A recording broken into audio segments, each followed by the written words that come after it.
Should you let your clients with prolapse do a full squat? Maybe they have a lot of pelvic floor descent. Well, how do you figure that out? And how do you know what is safe for them to do? Well, the good news is most of the people that I've worked with can at least feel something feels a little bit off, right? So they're like, oh, I feel like I need to pee. This is giving me that urge. I feel like I'm gonna wet my pants. Or they say, I just feel like my pelvic floor is falling out. I feel all this descent. And so they generally feel uncomfortable. And so if somebody's saying, this really just doesn't feel comfortable, I don't feel like this is good for my pelvic floor, listen to them because they are feeling what's happening in their body. The other way that we can kind of check this to see if they're ready for doing something like a full squat, which I do think is amazing for prolapse, but just it needs to be in the right time in the process. So one other thing you can check is where is their breath going? So if their mid-back is really tight, then they're not going to be getting that big expansion of their inhale through their mid-back, right?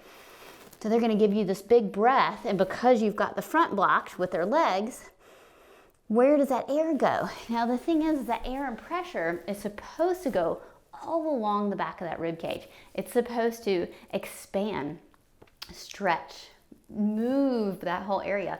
But if somebody's mid-back is really, really tight, that pressure is not going to go into their mid-back. Where do you think it's going to go?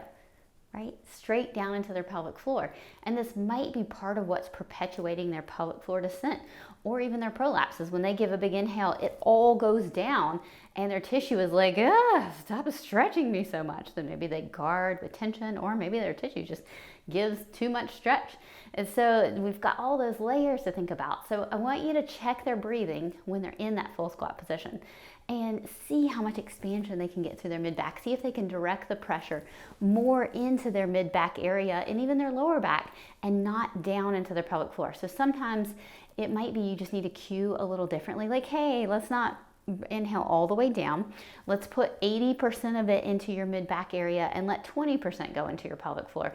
Or it might be that their mid-back is so tight that at this point in their process, they shouldn't be doing a full squat at all. That should just be put on hold until you can get some rib cage mobility, some breathing, some expansion going, and then you can add back in that full squat later.